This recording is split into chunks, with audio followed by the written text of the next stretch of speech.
from Washington, D.C. From Bloomberg's Washington studios to our TV and radio audiences worldwide, we welcome you to Balance of Power alongside Tyler Kendall.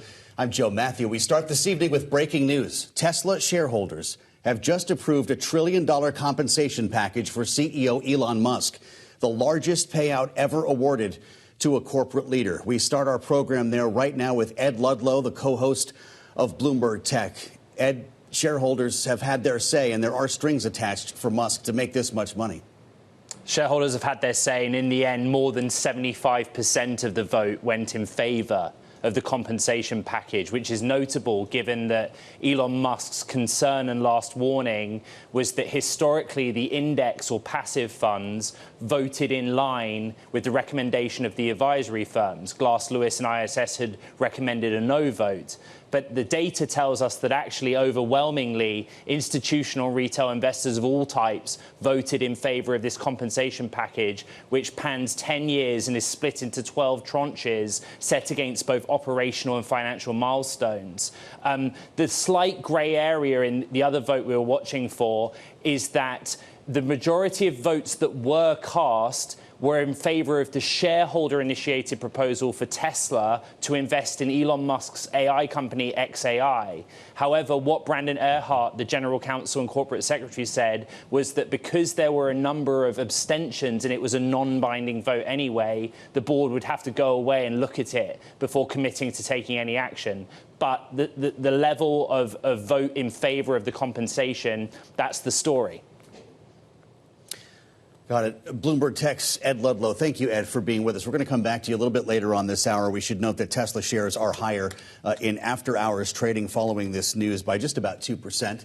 And we turn to our other top story this evening, with thousands of flights expected to be reduced just hours from now, after the FAA announced major restrictions due to the ongoing government shutdown's impact on staffing. And tonight, a look at the 40 airports impacted. We should note these locations are preliminary, and the information was provided to U.S. airlines by the government. 10%, again, is the figure given by the Department of Transportation Secretary Sean Duffy yesterday on the expected reductions from Anchorage and Cincinnati, Dallas and Honolulu, to Vegas, L.A., Boston, Miami, New York, and all 3 airports in the D.C. area. That's just a partial list. It's quite a sight to see. Joining us now for an inside look into the state of the shutdown is Republican Senator Mike Rounds of South Dakota, who joins us live from Capitol Hill. He's a member of both the Senate Appropriations Committee and the Senate Intelligence Committee. Senator, it's great to have you back on Bloomberg TV and radio. I'm wondering how concerned you are about the impact this will have on air travel, and if, in fact, it is the grease the gears need to turn us out of this shutdown. This is serious. It's one more step in the wrong direction for us. The American people expect us to have the aircraft run on time. They expect the trains to run on time. They expect us to actually have government operating. And once again, we have leadership on the Democrat side that could open it up tonight. And instead, they've decided that this is better for them and their political future rather than what's good for the people that are on SNAP or on WIC. In South Dakota, I've got 75,000 people that rely on SNAP for some of their food requirements, including on the Pine Ridge Indian Reservation, the Cheyenne Indian Reservation, the Rosebud Indian Reservation, all of which have high areas of unemployment. But this is impacting real people that need us to get our act together.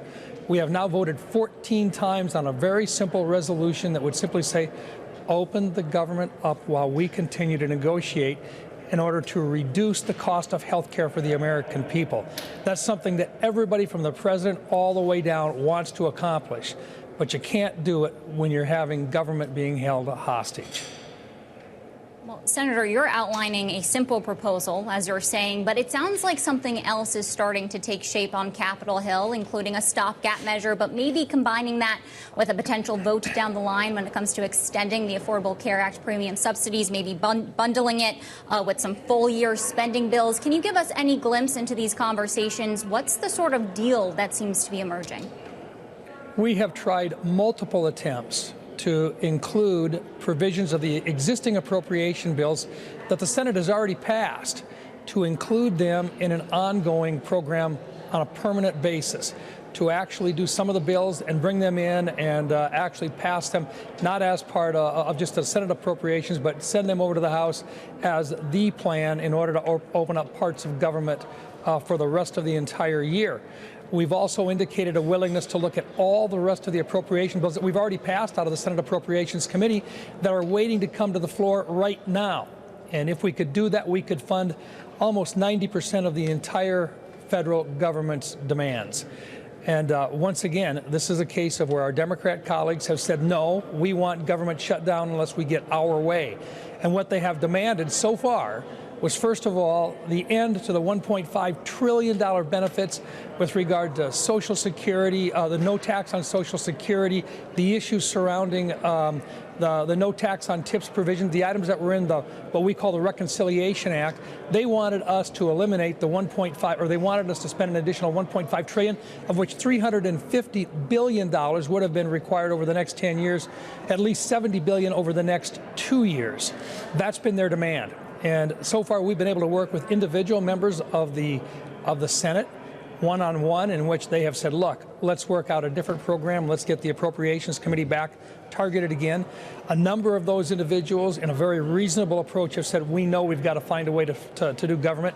But so far, leadership over there has not released basically the 10 members that we'll need in order to make this thing happen. As I'm sure you saw, Senator, a judge has ordered the administration to fully fund food aid amid the shutdown, to fully fund SNAP benefits that I believe had been funded at 50%, according to the most recent court ruling. I wonder what your thoughts are on this. Obviously, you want people to see food aid, but others think this could prolong the shutdown because it removes a pain point. Will senators be here this weekend in case there's a deal to be had? The notice that we've got so far is that we're going to be voting here in just a few minutes on the floor of the Senate once again. We intend to have votes tomorrow once again. We're going to try to continue to put pressure and to find a path forward. Look, a shutdown does nobody good. Despite what Senator Schumer has said in terms of it working better for them all the time, the American people recognize that these shutdowns are not the way that we should be doing it. They bring us here. They want us here. They want us to find a path forward. Republicans are willing to work with Democrats, but you can't do it when you're holding the operation of government hostage and making demands that literally they knew from day one were untenable.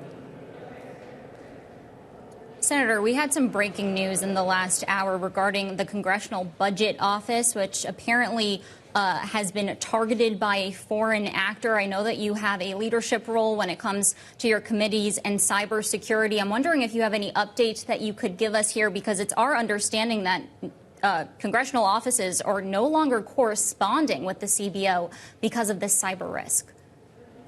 I'm not aware of that. It is news to me, but once again, a lot of the operations within the federal government have been shut down. Only critical areas are being included, and we have not had that information in my office. I know that you're going to be voting on a couple of things, as you just mentioned, Senator. There's also a vote on a War Powers Act that's apparently going to be taking place this afternoon. If I'm correct, you're going to be going to vote on this when you leave us today on balance of power. This would limit the president's ability, or at least start the process of limiting the president's ability to continue operations in Venezuela without congressional approval. Is that something you support? I do not. The President of the United States is the Commander-in-Chief. The President has the responsibility for defending young men and women and making sure that they are protected when they are in harm's way.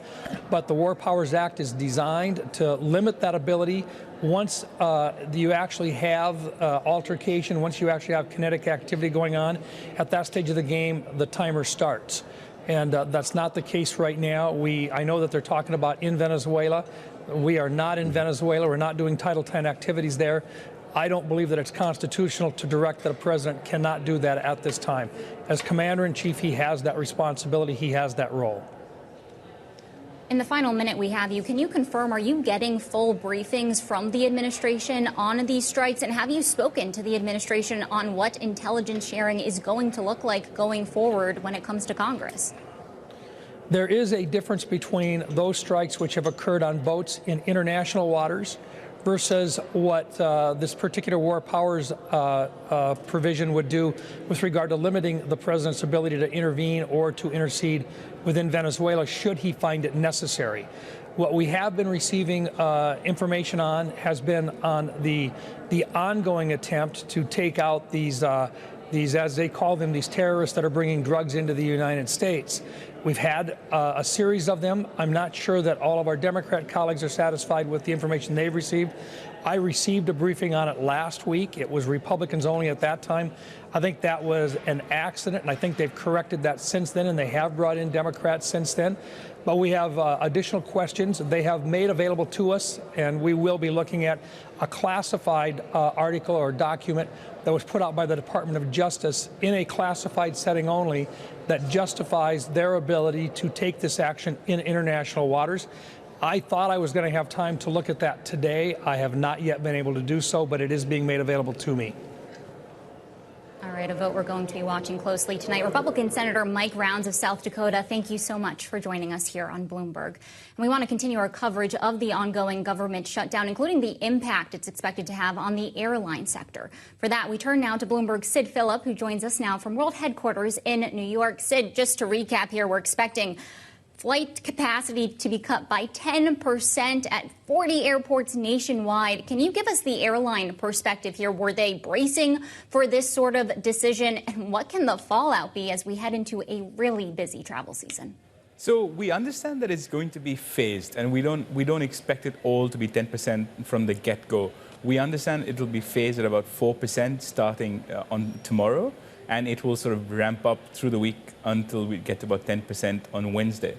I mean, again, this is sort of, we're hearing bits and pieces. We still haven't seen a lot from the Department of Transportation that will give us more information. At the same time, airlines are already coming out and saying they're canceling flights, and that's sort of to get ahead of any sort of chaos that could occur at any of the airports. So we're seeing airlines coming out. Delta Airlines has come out and said they're going to cut flights. We see United cutting flights, American Airlines cutting flights, and that's sort of giving us, there's about 400 flights that are canceled on Friday alone, and that sort of gives us a scale of the cuts to come. I mean, we're going to see more action as we go into next week.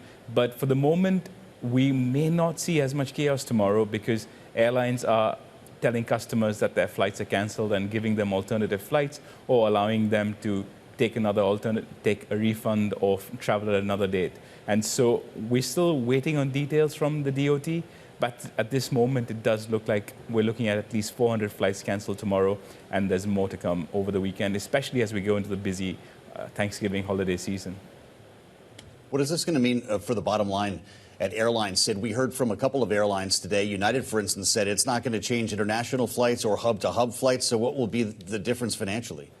We still don't have an impact yet, and we don't know how long these cuts are going to last because we still don't know when the DOT will bring back regular staffing, and that would sort of bring back operations to normal, and whether or not they'll have to go beyond the 10% cuts. And so the airlines haven't really come out with financial guidance on the impact, but we will see some flights, especially to regional airports, being cut as a result of these measures that the DOT and FAA have implemented. It's a busy guy this week. Bloomberg's Sid Phillip, thank you. Reporting live from World Headquarters in New York. Volatile session today on Wall Street overall after strong evidence of a cooling labor market pushed high-flying tech stocks lower. While the bond market bet the Fed would cut rates, the yield on 10-year treasuries sliding 8 basis points to just over 4%. For details, we turn now to power moves with Bloomberg's Romaine Bostick, who joins us live from New York. Romaine? Yeah, Joe, I don't know if you saw those Challenger Gray and Christmas layoff numbers, but that really did rattle the market. Actually seeing more than 150,000 layoffs in the month of October. That was the worst month of October for layoffs that we've seen in a couple of decades. And that raised a lot of questions here about just exactly how sound the labor market is. It's a big part of the reason why you're seeing the sell-off there in the S&P 500, down about 1% on the day. The NASDAQ also dropped about 2%. Concerns again about all that AI spending and whether it can be sustained. But you also see the Dow down 0.8%. The Russell 2000 was down 2%. And a big part of the reason why that is a concern, because most of the stocks that you see in the Russell 2000, they tend to be what we call cyclical. Basically, stocks that are really exposed, companies that are really exposed to the economic cycle. And if there's concern about that economic cycle, then, well, there's concern for investors. You saw a flight out of stocks and into Treasuries. Part of that a bid for safe haven status, and part of that a bet that the Fed is now going to actually have to continue cutting rates in order to support this economy. Joe, I'm not quite sure where we go next, but I do just want to put a fine point on it, that we're through basically almost through the entire earnings season, and it has been a phenomenal earnings season. But we're talking a lot now about what some economists, including Peter Atwater, are basically calling a Jenga economy, a K-shaped economy, if you will, where a certain cohort is doing great, a small cohort, while everyone else isn't doing so well. And that could define where the market goes next over the next few weeks and months. Romain, I've got to ask you about what's happening with Tesla. Just quickly, after hours, looks like it's surrendered some earlier gains after they approved this pay package for Elon Musk. Yeah. He's now the $1 trillion man.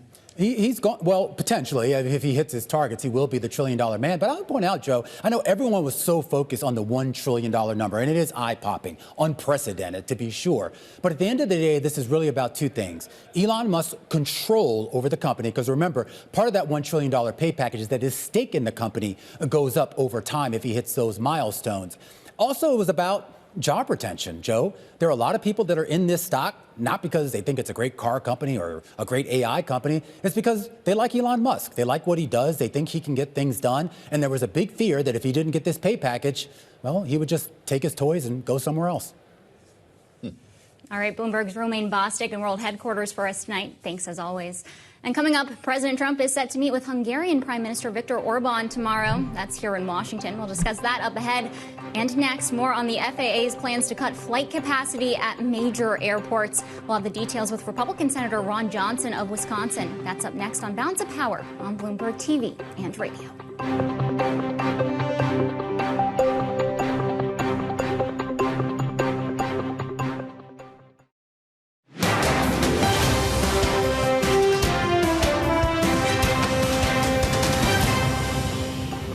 Don Thune is divorced from reality.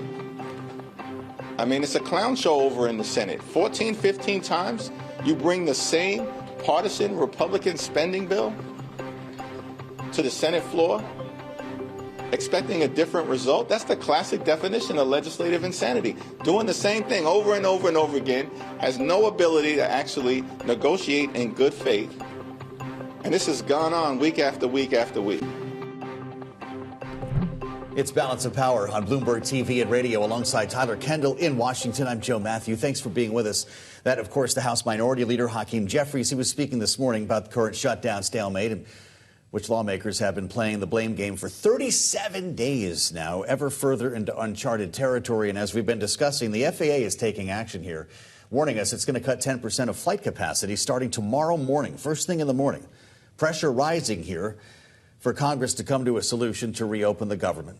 Joining us now with his perspective live from Capitol Hill is Republican Senator Ron Johnson of Wisconsin, a member of both the Senate Finance Committee and Senate Homeland Security Committees, which is why you see and hear from him pretty often here on Bloomberg. Senator, it's great to have you back. I'm, of course, interested in your thoughts on the shutdown, and I realize not a heck of a lot may have changed since the last time we spoke. I'd like to just first start with the vote that you just came from the floor on war powers. We spoke with your colleague Mike Rounds, who was a no vote, and says there's a difference between blowing up alleged drug boats in international waters than invading a sovereign nation. Do you agree? Well, first of all, I agree with every president since the War Powers Act was enacted. They believe it's unconstitutional. So, again, I'm not going to vote to invoke it. So, no, I also do believe that the Maduro regime is illegitimate. It's a terrorist narco organization, and it is flooding drugs into this country. It's an act of war. And so I have no problem. We had Secretary of State Rubio in our lunch a couple weeks ago, and the term he uses, they have exquisite intelligence. I mean, they know exactly who these boats are, what they're trafficking. If they have such good intelligence, if they're making mistakes, we'd be hearing about it. But we also found out drug trafficking is way down. They're not using boats very often, so it's an effective, just interdicting drugs. That's just cost of business. I come from manufacturing. 10% is scrap. So this is actually deterring and reducing the flow of drugs in this country, and I support it. Well, as the president says, you don't see a lot of fishing boats out there either. Can I just understand, though, Senator, is it unconstitutional because the president should have the ability to make these decisions up to 30 days or whatever period of time the law allows? The Constitution vests foreign policy with the president and to protect this nation. So, yeah. This is as old as, Jefferson and the Barbary Coast Pirates. I mean, he invoked his constitutional right to take care of that situation. Well, Senator, we also want to get to some other topics with you, including, of course, the government shutdown. It sounds like your colleagues in your chamber are staying through the weekend. Can you give us any update if there is momentum towards a potential deal? Because we have reporting that it looks like something new could be coming to the floor to vote on as early as tomorrow. It's pretty much what they've been talking about. The CR with a lengthened date combined with the minibus that we could pass and send over to the House. I think Democrats are emboldened. You can kind of tell by the way, Hakeem Jeffries is talking there. What's insane is that they won't vote for the same type of continuing resolution at the Biden spending levels that they voted for 13 times during the Biden administration. So the people who are holding the government hostage, federal government employees hostage, the American public, as we're going to see disruption in the skies. That's the Democrats. It's obvious that's what's happening here. Well, it's interesting today. We were speaking with Democratic lawmakers who seem to be growing more comfortable, Senator, with the idea of a guaranteed floor vote as opposed to a deal crafted around Obamacare subsidies. Is that how this ends? Because that could have been accepted weeks ago. That's a possibility. But again, remember, Democrats are the party of big government. They, in effect, have taken their own family member hostage here. We've been doing everything we can to help them release their family member who they're holding hostage. They're just not taking yes for an answer. So again, if they insist on another vote on extending the subsidies that are just masking the failure of Obamacare, I held a hearing assessing the damage of Obamacare. I mean, Democrats are from a different universe. They are in a complete state of denial about how destructive the Obamacare structure is, how it is responsible for the skyrocketing premiums and deductibles and the harm it's caused to so much of our healthcare system and to Americans. Senator, for clarity, if there is an agreement that there's going to be a date down the line set for a vote on extending the ACA premium subsidies, would you then vote in favor of reopening the government if that's the trade-off? No, we can't throw a few, $400 billion more at a structurally bankrupt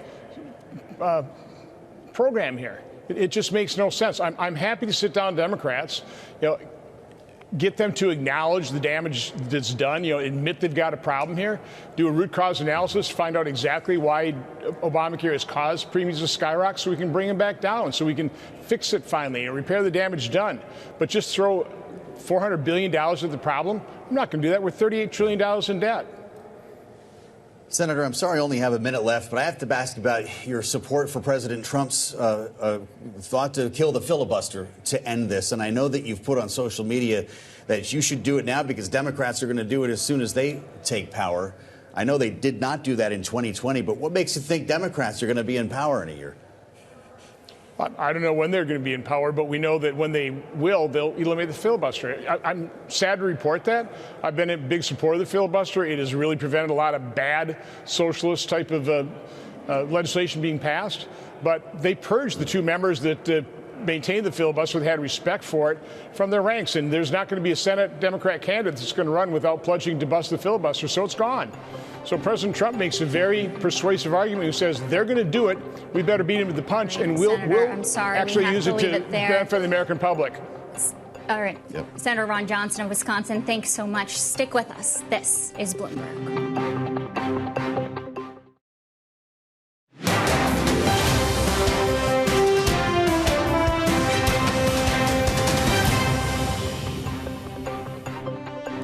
God's Power on Bloomberg TV and radio. Alongside Joe Matthew, I'm Tyler Kendall. We're going to bring you back to the breaking news. We heard from Bloomberg's Ed Ludlow at the top of the hour about Tesla shareholders approving a $1 trillion pay package for Elon Musk. So let's turn back now to San Francisco for more. Ed, when we're looking at the stock price at the moment, feels like perhaps this was widely expected. What was leading up to this ultimate decision by shareholders today? Yeah, sell the news kind of moment, but the 75% or more majority that voted in favor for the compensation package was probably a surprise, given the historic voting patterns, in particular of passive and index funds that usually go in line with the advisory or proxy firms who recommended a no. So we have it, and the board has been on this campaign for many weeks to encourage shareholders to vote in favor of it. But we've been running the headline. This is about a $1 trillion compensation or pay package for Elon Musk. For Musk, this is very much about voting control, and it gives him a pathway over a decade to have a stake in Tesla up to 25%. And if you look at the reaction, the limited reaction that's come out, for example, from the state of New York, they question the accountability of this board in passing this package. Interesting, Ed. What does he need to do to get all of this money? There are some pretty clear goals that he needs to hit here, including selling Tesla's 20 millionth vehicle. Yeah, operational and financial goals that are mandatory. They are very real requirements over the course of 10 years, with the compensation split into 12 tranches. Delivering 20 million vehicles is one, but there are also, for example, achieving EBITDA of $400 billion, which is a significant target, or taking Tesla's market capitalization to $8.5 trillion. And all of the tranches correspond to those increments of market cap or EBIT goals, as well as the delivery and Optimus and Robotaxi numerical goals the boards has set. So it's by no means a soft package. He has a lot of work to do if he's to realize, again, not just the compensation, but the voting power, which is what Musk wanted. Ed, great to have you with us here in the clutch. Ed Ludlow, the host of Bloomberg Tech, with the $1 trillion pay package now a reality for Elon Musk. President Trump, meantime, spoke at the Miami Business Forum yesterday, where he not only discussed the state of the economy, but also U.S. attacks on alleged drug boats from Venezuela. Take a listen. I'll tell you where they're really way down is drugs coming in through water. People are saying, no thanks. I don't think I want to ride in that boat today, please. Every boat that we hit kills, think of this, if it gets through, kills 25,000 Americans plus. But 25,000 Americans. Every time we hit a boat, we save 25,000 lives. Got to look at it that way. We're blowing up cartel terrorists. We're blowing them up linked to the Maduro regime in Venezuela and others. All this as the Secretary of State Marco Rubio and the Secretary of Defense Pete Hegseth conducted a briefing on the strikes to lawmakers, a bipartisan briefing, we should note, the first time that Democrats have seen a lot of this information. And for the latest, we turn now to Bloomberg Economics' Jimena Zuniga, who joins us live from our bureau in Buenos Aires. It's great to see you back on Bloomberg TV and radio. What options does the U.S. have now that this massive flotilla has been assembled off the coast of Venezuela, if nothing short of regime change? Thank you, Joe, and it's great to be here again as well. Well, we envision three scenarios from here. One possibility is that the U.S. continues doing what it has been doing, which is striking boats off the shore of Venezuela and continuing to build up the pressure on the Maduro regime. That's one possibility, which we think is very likely. But there's also a possibility that has become increasingly likely, which is that the U.S. escalates this to strikes within Venezuela territory. This could be on drug-related infrastructure or personnel, or even hitting government targets like air defense systems in Venezuela. That would certainly carry more risks in terms of the possibility of civilian casualties. For example, it may also, on the other hand, add momentum to internal dissent and increase the odds at the margin that this puts enough pressure on the Maduro regime that the regime ends up falling apart. And last but not least, at the end of the spectrum, the U.S. could undertake a major military operation, Cold War style. We think this is still very unlikely, even though there have been reports in that direction. because we think that these type of operations are not seen positively in Washington. They carry a lot of risks. They would awaken strong anti-American sentiment throughout Latin America, and without many guarantees of success, and possibly miring the U.S. In a protracted conflict in the region. All right, Jimena Zuniga, Bloomberg Economics, thank you so much for your analysis and expertise. And keeping with foreign policy, tomorrow President Trump will meet with Hungarian Prime Minister Viktor Orban here in Washington. Our reporting indicates Hungary's leader is looking for an economic boost, plus assurances around being shielded from the impact of U.S. sanctions on Russian oil as the country continues to import energy supplies from the Kremlin. Joining us with her perspective here in Washington is Olha Stefanishyna, Ukraine's ambassador to the U.S. Madam Ambassador, thank you so much for being here. And I want to start just there and get your thoughts on how is Ukraine preparing for this meeting tomorrow between the U.S. and Hungary? It's a political meeting, and we definitely have no plans that Hungarian Prime Minister would come out of this meeting and Ukraine would feel that we have less attacks on our energy system, or he brought us anyhow closer to ending the war. But at the same time, it would be also a interesting observation for us what will be the outcome of this meeting, because President Trump has been very committed to push Russia out of gas and oil markets around the world and get rid of Russian, gas drug machine for the foreign government. So we'll see what will be the outcome of that, especially on the backdrop of the upcoming elections in Hungary. So no major positive expectations for Ukraine, but it will be also a eyes-opening experience in terms of, matching the goals and getting the results for individuals. Yeah. Might it be an eye-opening experience as well to see how Viktor Orban is treated or welcomed at the White House? President Zelensky has been there many times, and not all of the meetings have been very respectful or very productive. Will Donald Trump roll out the red carpet for Viktor Orban? It's not a secret that Viktor Orban has been a prime minister of Hungary forever, right? As long as a friend of Trump. As long as I remember myself after graduation from the university. So basically, he has a really long experience of relations with President Trump in both of his presidency in previous careers. So definitely, they have personal relations. But I think this should not be compared at all. So President Trump and President Zelensky have really good personal contact. And, they had a very, very frank conversations over the last months. And I think it really brings us closer to this surge to end the war and to stop killing. So we do not expect any help or support, but I don't think, it could get any worse for Ukraine after the meeting. You mentioned how essential energy is when it comes to this war. Hungary continues to import Russian energy supplies. So does China. And I was traveling with the president last week in Asia when he met with Chinese President Xi Jinping. He says that they discussed ending the war in Ukraine, but it doesn't seem like the U.S. is going to put secondary tariffs on China over its imports of Russian energy supplies. Can you give us any insight into what the U.S. discussed with China, what Ukraine was hoping the U.S. would do?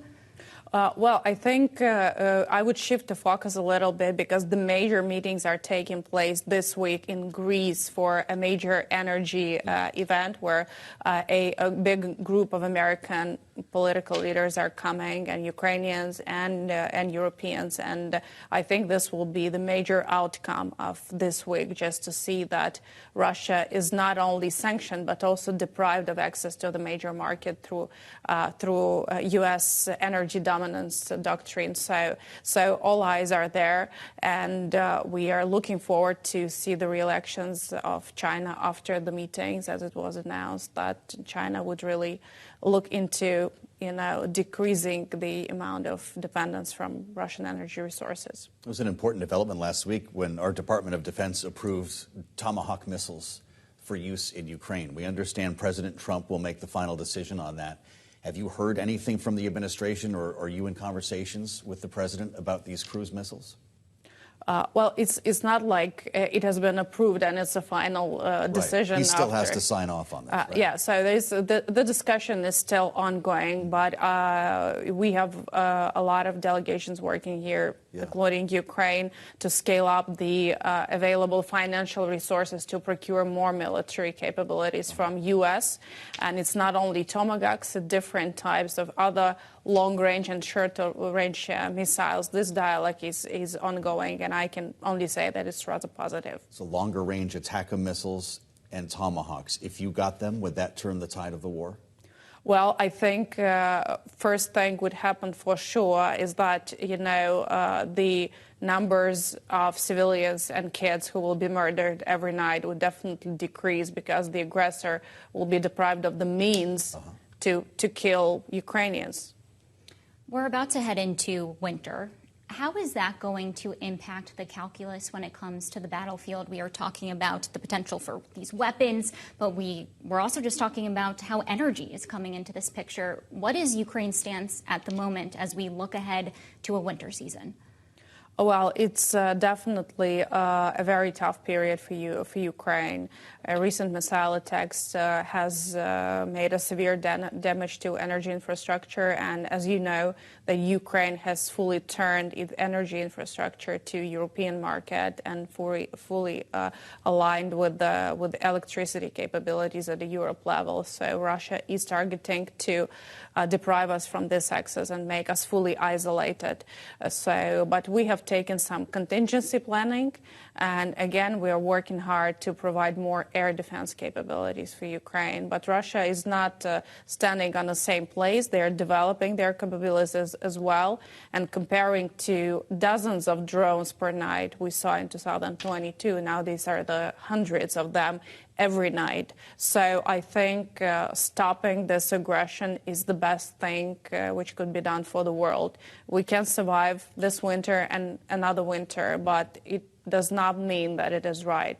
It's very important to understand that Russians will only be reading signals, not putting pressure on them as something that gives them the green light to scale up their capabilities. Well, it's important for us to hear your view, and we appreciate you joining us today. Let us know Thank you're you. Back in Washington. Thank you. Ambassador, thank you. Olha Stefanishyna with us on Balance of Power, Ukraine's ambassador to the U.S. Coming up, Nancy Pelosi has announced her retirement from Congress after almost 40 years. We'll bring you the details up ahead. Also, airport flight cuts expected to kick in tomorrow morning across the country. We'll discuss the latest impact of the ongoing government shutdown with our political panel. That's next on Balance of Power on Bloomberg TV and radio.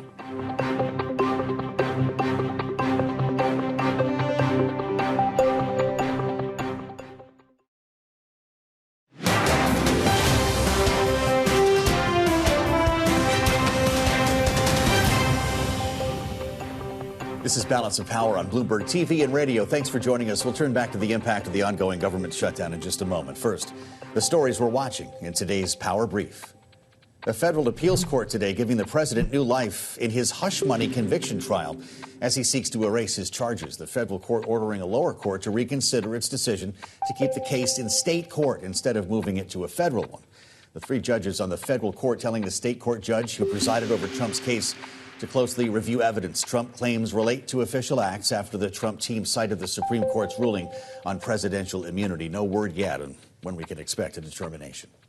Plus, a Supreme Court ruling in favor of the Trump administration when it comes to U.S. passports tonight, and a blow to transgender rights advocates. A divided Supreme Court ruled the Trump administration can require new passports to reflect the sex of the passport holder's birth certificate. This grants the president's request to put on hold a federal court ruling that blocked part of his executive order related to the matter. Nancy Pelosi, the 85-year-old California Democrat, first woman to serve as Speaker of the House, says she will now retire from Congress at the end of her term. Pelosi, of course, led House Democrats for almost 2 decades, encompassing 2 stretches as Speaker under 4 presidents. Announcing her retirement in a carefully crafted video posted on social media this morning. Take a listen.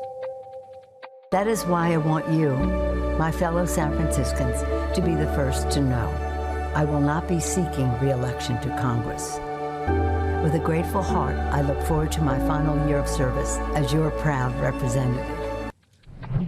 Joining us now with their reaction to this story and more today. It's been a busy one. This evening's political panel. Let's get to it with Republican strategist Sarah Chamberlain, the president CEO of the Republican Main Street Partnership, alongside Democratic strategist Julie Roginski, co-founder of Mayday Network. Great to have both of you with us, ladies. Welcome back to Bloomberg TV and radio. Sarah, Nancy Pelosi, it's the end of a long run. Who are Republicans going to kick around now? We have the mayor of New York City now. Is that so the new leader of the party? Keep coming. You know, Nancy Pelosi had a remarkable career, and I think from your side of the aisle, you'll say that. But she has been the foil for Republicans for as long as we can remember. Right. But she's had an amazing career. Yeah. As a woman, I'm very proud that she's first female to be the Speaker of the House. She did a great job. She ruled with an iron fist. You had to admire that. Absolutely. Even being on the other side, it's like, oh, darn. I mean, many times where she would roll the Republicans. She's tough. But I thank her for her service. And look, I'm sure she's looking forward to retirement. That's for sure. Well, Julie, what's your thoughts on this? Because as Democrats are trying to coalesce around a message, find a way forward ahead of the midterms and off of Tuesday's elections, does Nancy Pelosi leave a gap potentially when it comes to leadership in the Democratic Party, if not in front of the scenes, behind the scenes? I'm not so sure that she's going anywhere behind the scenes. It's not like as a backbencher congresswoman, which is what she is right now. She's exactly been shy about offering her advice to Hakeem Jeffries into leadership today. So I think she'll continue to do that from San Francisco or wherever she finds herself after her retirement. I don't think this is the end of the road for Nancy Pelosi as a strategist, as an advisor. It's just the end of the road for her as an elected official. Well, this is all happening, of course, against the backdrop of the government shutdown and a new Democratic leader, not so new, in Hakeem Jeffries, trying to navigate all of this. Sarah, we're hearing optimism, and I want to qualify that. Ron Johnson didn't sound optimistic at all, but there have been moments in our conversations with lawmakers this week where they seem to see light at the end of the tunnel. There was a hope that when we got beyond the election, for instance, that talks could get real. Now we're hearing, and in fact, we talked to Haley Stevens of Michigan today, a Democrat, might be comfortable with the promise of a vote, not an actual deal on extending Obamacare. Is that how this ends? I think we're closer than we've ever been. I know that it depends on which senator you speak to, but from the Republican Main Street Partnership point, we're very close. We want to get the government open. People are losing. Obviously, they're not getting paid. They will get back pay, but they've got to pay their mortgage payments. Yeah. It's just time. And the Democrats shut it down over ACA. We're willing to negotiate on that. Let's get the government open. The House members are hoping that if the Senate goes tomorrow, they can be back on Monday because the House has to have 48 hours notice. So do you think that this is going to include a promised vote on extending the premium subsidies, not just in the Senate, but also in the House? I believe so. The members of the Republican Main Street Partnership do support that. They want an ACA fix. They've wanted it since before the government was even shut down. Okay. Julie, are you feeling the optimism here, or does this just feel like another Thursday in an historically long shutdown? I feel like it's like another Thursday in a historically long shutdown. And the reason for that is I don't think that Democrats on the Hill trust Republican promises anymore after the rescissions issue that came up a few months ago. They passed legislation, they passed a continuing resolution, and then the Republicans went along with Donald Trump in the rescissions scam, which is the only way to really describe it, where they just changed their minds and grabbed the money that they were supposed to allocate and said no thanks. And so when you have a broken trust like that, I think it becomes a lot harder for anybody to believe that if, fool me once, shame on you, but fool me twice, shame on me. And I think that's how a lot of Democrats are feeling at the moment. Look, if Republicans wanted a fix to the ACA, they could have negotiated that at any point leading up to this shutdown. They could have negotiated it during the course of the shutdown. They're not negotiating it because they don't want to. And I think that's fundamentally the problem here. Why would you believe that they will do something when they haven't done it yet? This thing could have been over weeks ago. If everybody agrees that we need a fix to the ACA, then why not have just initiated that fix a long, long time ago and avoided this whole debacle? But we haven't done that. They haven't done that because obviously they don't want to do that. So there's a lot of moving parts here, of course, Sarah. A lot of what could potentially be on the table. There was a report today out from Politico that Republicans would potentially put on the table that they would reinstate some of these workers that lost their job during the government shutdown, this reduction in forces that we saw come out of the OMB. Is that a viable option on the table? Are you hearing any talk in that way? We are hearing a little talk on that. So I've got a group of the Main Street members in town now because the House members are in town, a lot of them. We have about 40 of them here. Yeah. There's mixed on that. They want to hear more about that. So I don't think that is a slam dunk at this point. Interesting. Would that make this, Julie, more attractive if it came with a promise to reinstate some, not furloughed, but laid off workers, either from the shutdown or going back to the DOGE cuts at the start of the year? Look, again, this is the first time that these workers are not guaranteed getting their back pay. I mean, it's just unconscionable. These are people who are laid off through no fault of their own. So the fact that we're actually just agreeing to extinguish the House on fire that the Republicans lit, I don't think is enough. I think what would be enough is the promise of doing all of that, plus an ACA fix, and maybe not a promise, but a guarantee, and getting that done now, negotiating it out now so that we can vote on all of that once we reopen the government immediately. This cannot be something that is a can that's kicked down the road anymore. These are people who have missed paycheck after paycheck and will continue to miss paychecks the longer this goes. So I think that we just need a guarantee for all of this to happen now.